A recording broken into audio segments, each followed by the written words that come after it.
बंधु मैंने पवित्र राखी पूर्णिमा उपलक्षे आपण मानक समस्त को मोर हार्दिक शुभेच्छा एवं शुभकामना। आपणकर जदि कन्या राशि होता है तो आज भिडटी आपण बहुत खास अटे, बहुत गुरुत्वपूर्ण अटे। सेथिपाई निजर गुरुत्वपूर्ण समय मध्यरु मात्र 10 मिनिट समय आपण निज पाई दियंतु एवं निजर भविष्यत विषय जानतु।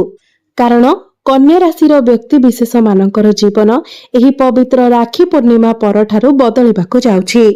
कारण बड़ बड़ ग्रह नक्षत्र माने निजर राशि परिवर्तन करिबाकु जाउछंती। सबुठारु बड़ कथा हैला देवगुरु बृहस्पति निजर नक्षत्र परिवर्तन करुछंती, पुनर्वसु नक्षत्र रे प्रवेश करुछंती। एहा सहित सूर्य मध्य निजर राशि परिवर्तन करुछंती, मंगल मध्य निजर राशि परिवर्तन करुछंती, जहा फलरे आपणक भाग्य रे एक बड़ परिवर्तन हेबाकु जाउछि। तेबे आसंतु जानिबा एही राखी पूर्णिमा परठारु आपणक जीवन रे केउ सब परिवर्तन हेबाकु जाउछि। बंधु माने बुध, शुक्र एवं सूर्यंकर राशि परिवर्तन हेउछि। मंगल मध्य निजर राशि परिवर्तन करुछंती, बृहस्पति मध्य निजर नक्षत्र परिवर्तन करुछंती, जहा फलरे आपणक जीवन रे किछि बड़ हेबाकु जाउछि। आपणक जीवन रे चलीथिबा समस्त दुख कष्टर अंत हेबाकु जाउछि। एही राखी पूर्णिमा परठारु पुनर्बार आपणक जीवन रे खुशी फेरिबाकु जाउछि। तेबे आसंतु जानिबा एही राखी पूर्णिमा ठारु आपणक जीवन रे कोन सबु बड़ परिवर्तन हेबार अछि।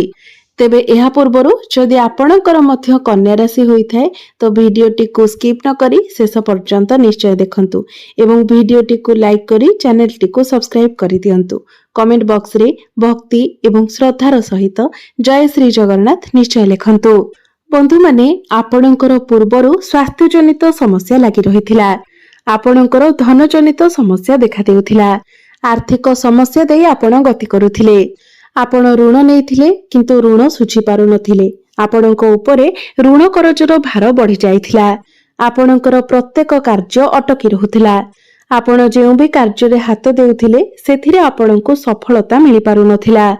ऋण करजर भार आपणक उपरे एते मात्रा रे बढ़ी जाइथिला जे सेथि पई आपण सब बेले चिंताग्रस्त रहुथिले, आपणक घर परिवार रे खुशीर वातावरण नथिला, शिक्षा क्षेत्र रे समस्या देखा देउथिला, आपणकर अननेसेसरी खर्च हेउथिला, समाज रे आपणकर मान सम्मान नथिला, आपणको आपणकर योग्यता अनुसार चाकरी प्राप्ति होई पारु नथिला, संतान संतति पई आपण चिंतित रहुथिले, आपणकर व्यापार वाणिज्य रे मध्य अनेक लॉस हेउथिला, प्रेम जीवन रे मध्य समस्या देखा देउथिला। तेबे एभली जहा भी समस्या आपणक जीवन रे चालुथिला ताहा खूब शीघ्र दूर हेबाकु जाउछि। एही राखी पूर्णिमा ठारू आपणक जीवन रे पुणी थरे खुशी फेरिबाकु जाउछि। आपणक जीवन रे नूतन सूर्योदय हेबाकु जाउछि।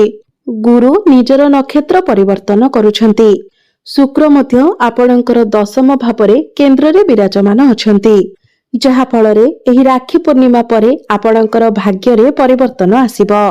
खूब कम परिश्रम रे आपणको बहुत अधिक सफलता प्राप्ति हेबो। आपण जेउ भी कार्य रे हाथ देबे सेथिरे आपणको सफलता मिलिबो। आपण कोनोसी बड़ कार्यर आरंभ करि पारंती, कोनोसी बड़ जिनिसर आपण क्रय करि पारंती, किछि बड़ इन्वेस्टमेंट आपण करि पारंती, जहा भविष्यत रे आपणको लाभ प्रदान करिबो। आपणको गृह रे कोनोसी शुभ मांगलिक कार्यर आयोजन होई पारे, आपणकर मन धर्म आड़को अग्रसर होई पारे, आपण धार्मिक स्थान को यात्रा करि पारंती। जो माने स्टॉक मार्केट, शेयर मार्केट एवं ट्रेडिंग रे काम करूछंती सेमानंकु आकस्मिक भाबरे धन लाभ हेबार मध्य जोग बनुछि। पैतृक संपत्ति रु आपणंकु लाभ प्राप्ति हेबो। आपणंकर अटकी जायथिबा प्रत्येक कार्य पुणी थरे चालू हेबाकु लागिबो। पितांकर सहाय्य सहयोग आपणंकु प्राप्ति हेबो। बंधु माने आपणंकर कर्मस्थान रे गुरु एवं शुक्र विराजमान अछंती। जणे हेउछंती देवगुरु एवं आउ जणे हेउछंती दैत्य गुरु। तो दुई जण गुरु आपणंकर कर्मस्थान रे विराजमान अछंती एवं आपणंकर चतुर्थ भाव को दृष्टि देउछंती। एही राखी पूर्णिमा परे आपण कोनोसी नूतन जमी, वाहन, भूमि इत्यादि किना किणी करि पारंती, नूतन गृह निर्माण करि पारंती, कोनोसी प्रॉपर्टी रे आपण डील करि पारंती। ଆପଣଙ୍କର କର୍ମସ୍ଥାନରେ ଗୁରୁ ଏବଂ ଶୁକ୍ର ଲକ୍ଷ୍ମୀ ନାରାୟଣ ଯୋଗର ନିର୍ମାଣ କରୁଥିବାରୁ କର୍ମକ୍ଷେତ୍ରରେ ନିଶ୍ଚିତ ଭାବରେ ଆପଣଙ୍କୁ ସଫଳତା ପ୍ରାପ୍ତି ହେବ। ଆପଣଙ୍କର କ୍ୟାରିୟରରେ ଗ୍ରୋଥ ଆସିବ। ପୂର୍ବରୁ ଯଦି ଆପଣ ଚାକିରି କରିଛନ୍ତି ତ ଚାକିରି କ୍ଷେତ୍ରରେ ପ୍ରମୋସନ ହେବାର ମଧ୍ୟ ଯୋଗ ବନୁଛି। କୌଣସି MNC କମ୍ପାନୀରୁ ଆପଣଙ୍କୁ ଜବ୍ ଅଫର ଆସିପାରେ। ଆପଣ ଆପଣଙ୍କର କାମ କାର୍ଯ୍ୟକୁ ନେଇ ବିଦେଶ ଯାତ୍ରା ମଧ୍ୟ କରିପାରନ୍ତି। ଯେଉଁମାନେ ମଡେଲିଂ କ୍ଷେତ୍ରରେ ଅଛନ୍ତି, ଫାଇନାନ୍ସିଂ କ୍ଷେତ୍ରରେ ଅଛନ୍ତି, ମାର୍କେଟିଂ କିମ୍ବା ଟିଚରସିପ୍ କରୁଛନ୍ତି, କୃଷି ଭିତ୍ତିକ କାର୍ଯ୍ୟ କରୁଛନ୍ତି, ସେମାନଙ୍କୁ ଅଧିକ ସଫଳତା ପ୍ରାପ୍ତି ହେବ। ଯେଉଁମାନେ ବେରୋଜଗାର ଅଛନ୍ତି, ଯେଉଁମାନଙ୍କ ନିକଟରେ କୌଣସି ଚାକିରି ବାକିରି ନାହିଁ, ସେମାନଙ୍କୁ ନୂତନ ଚାକିରି ପ୍ରାପ୍ତି ହେବାର ଯୋଗ ବନୁଛି। ତେଣୁ ଆପଣ ନିଜ ତରଫରୁ ଚେଷ୍ଟା ଜାରି ରଖନ୍ତୁ। ପ୍ରତ୍ୟେକ ଇଣ୍ଟରଭ୍ୟୁରେ ନିଶ୍ଚିତ ଭାବରେ ଆପଣଙ୍କୁ ସଫଳତା ପ୍ରାପ୍ତି ହେବ। ଆପଣଙ୍କ ପାଖକୁ ନୂଆ ନୂଆ କାମ ଆସିପାରେ। ଆପଣ ପ୍ରତ୍ୟେକ କାର୍ଯ୍ୟକୁ ବହୁତ ଭଲ ଭାବରେ କରିପାରିବେ। ସମସ୍ତ ଟାର୍ଗେଟକୁ ଆପଣ କମ୍ପ୍ଲିଟ୍ କରିନେବେ। ଆପଣଙ୍କର ଲାଭ ସ୍ଥାନରେ ସୂର୍ଯ୍ୟ ଏବଂ ବୁଧାଦିତ୍ୟ ରାଜଯୋଗର ନିର୍ମାଣ କରୁଛନ୍ତି, ଯାହା ଫଳରେ ଆପଣଙ୍କର କୌଣସି ଗୋଟିଏ ବଡ଼ ଇଚ୍ଛା ପୂର୍ଣ୍ଣ ହୋଇପାରେ। ପ୍ରତ୍ୟେକ ଦିଗରୁ ଆପଣଙ୍କୁ ଲାଭ ପ୍ରାପ୍ତି ହେବ। ଦୀର୍ଘ ଦିନ ଧରି ଆପଣଙ୍କର ଯାହା ବି କିଛି ମନସ୍କାମନା ରହିଥିଲା ତାହା ଆପଣଙ୍କର ପୂର୍ଣ୍ଣ ହୋଇଯିବ।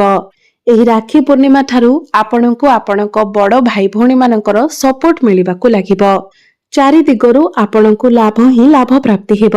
ବନ୍ଧୁମାନେ, ଆପଣଙ୍କର ପଞ୍ଚମ ଭାବର ଅଧିପତି ଶନି ଆପଣଙ୍କର ସପ୍ତମ ଭାବରେ କେନ୍ଦ୍ରରେ ଶଶ ନାମକ ରାଜଯୋଗର ନିର୍ମାଣ କରୁଛନ୍ତି।